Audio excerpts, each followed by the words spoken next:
How can you act natural on camera? Well, the phrase act natural is an oxymoron because if you're acting, you're not natural. And if you're being natural, you're not acting. So, how do you just be natural on camera, sound natural on camera, talk naturally on camera so you actually connect with people? That's what we're going to talk about today. And I've got 5 amazing tips coming up for you. So, are you ready?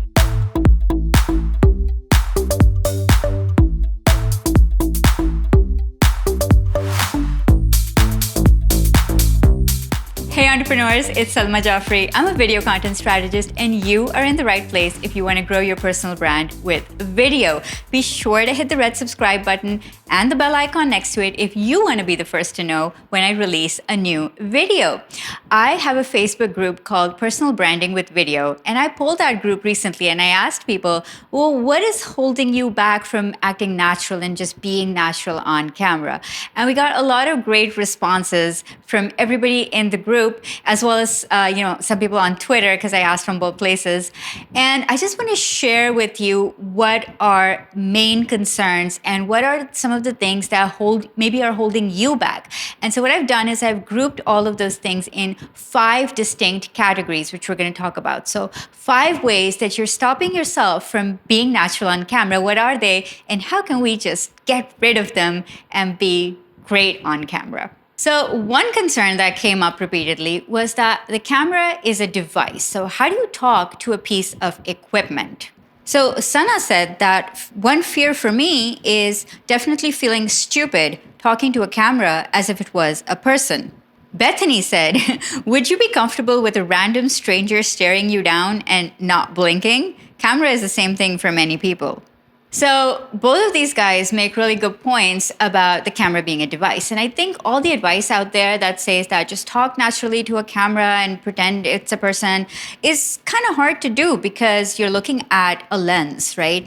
So I have some ideas for you here. So one is obviously the lost art of using your imagination. So of course, somebody is on the other end who's going to be viewing your video, right? So even though you're looking at a camera, there is going to be a person who's going to watch your video. And we'll come to the fear of that later about, oh my God, there's a person on the other end. But you have to remember that when you share this video, you put it up anywhere, an actual real life person is going to be watching it. So that's mindset thing number 1. You have to imagine that person. So it could be your ideal client, your friend, somebody who supports you, somebody you like, a mentor, somebody you look up to, somebody you feel really comfortable with. You have to imagine that person. The other part of this whole conundrum is that if you're using like a cell phone camera to shoot yourself or a selfie mode, or you have a flip cam where you're looking at yourself, the fact that you're looking at yourself is going to distract you. So, and I think I read this somewhere on Facebook, is to cover the part of the camera that shows you looking at yourself and to look at the lens, because a lot of times we forget where the lens is where we're actually talking to people. So cover up the part of the camera that is showing your reflection back at you and focus on like that itty bitty little aperture, which is an actual person looking at you right now. Don't talk to the camera as a device. Think of the camera as somebody who's going to get tons and tons of value from whatever it is that you are saying. The second thing stopping most people from being natural on camera is the need to be perfect. Perfectionism is the enemy of progress. So hear what some people in my group have to say about this one. So Ali says, maybe the effort to look perfect on camera is stopping me. But that's not necessary because even off camera, we're not perfect. And then Brian said vulnerability, and he explained that as being scared of being judged by people. Allison said, the external social world focuses on perfection, and we have been conditioned to think everything has to be perfect or else others won't see us. And finally, Keisha chimed in with, trying to be a people pleaser until you lose yourself in the process is what stops her from being natural on camera.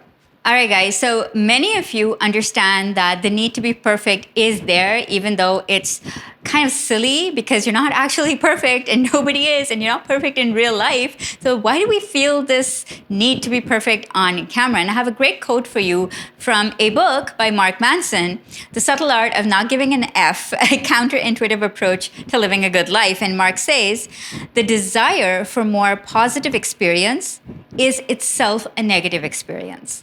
And paradoxically, the acceptance of one's negative experience is itself a positive experience. Now, I love this quote for many reasons. And the biggest one is that we think that trying to be perfect is going to be a great experience for us and for our viewers. But what actually happens is that trying to be perfect is a horrible experience, both for us because of the pressure we put on ourselves and for our audience because it just comes across so unnatural, sometimes robotic, sometimes inauthentic. And so imperfection is an endearing quality. It is what helps us to relate to other people and what other people resonate with. And it's what makes us human and relatable. So you really do need to embrace your imperfections and be okay with them. I think perfectionism also kind of ties in to self-awareness and how you see yourself. And here's another great quote from the same Mark Manson book. And he says, but a true and accurate measurement of one's self-worth is how people feel about the negative aspects of themselves. Amazing. So how do you feel about your imperfections? How do you feel about the way you look, the way you sound, the way you dress, what you say? And that is really going to help you determine whether you think you're worthy or not. And one way that I found to kind of counterbalance this whole perfection, imperfection thing is to focus on the audience versus myself. So I tell myself, even though I'm imperfect, the value I have to give is enough for people to want to see and watch and listen to my message. So the value overpowers my imperfections, and therefore the focus is not on me, it's my message and my ability to be able to help other people. And I think you sort of have to turn the tables around the fact that if you don't feel worthy, you're not going to be able to make other people feel like what you're saying is something valuable. The third thing that often stops us from being natural on camera is that the energy required for a camera feels kind of forced. And two people from my Facebook group phrased this in really wonderful ways. Herman said, because I have to speak louder and be more energetic than if I spoke live with someone. So that's what's stopping him from being more natural. And Sarah said, I think it's a one-way flow because you don't ever just chat to yourself by yourself.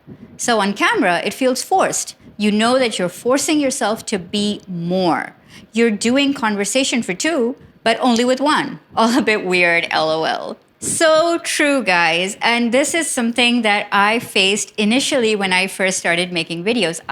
Because I was used to the stage experience and talking live to people and conducting workshops, every time I came on camera, I felt I had to project. I had to be larger than life. I had to reach the last person sitting in the back row of that audience until my husband reminded me, hey, the mic is here. You don't have to speak louder, shout.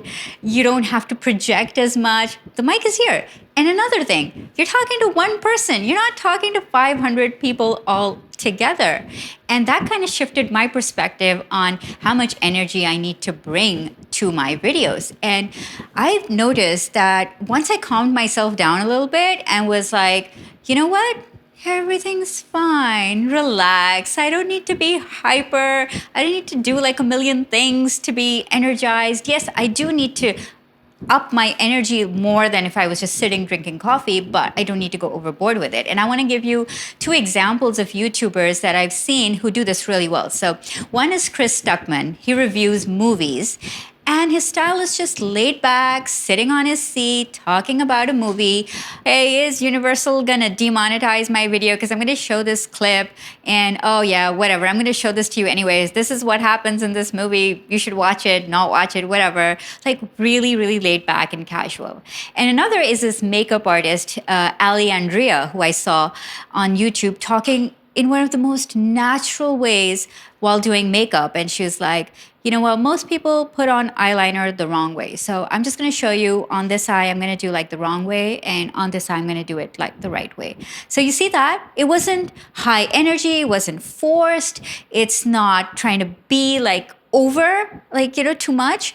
It's just being casual and conversational. So the really key thing to remember is that you're talking to one person, just one person. And so therefore you don't need to feel like you need to be too high energy. And the corollary to that is, what if you sound monotone or robotic? Right? Well, that's why you're talking to a person. When you talk to a person, you're having a conversation, right? So you have expressions and gestures and, variation of tone and everything, but you don't have to be forced and to bring that energy on camera.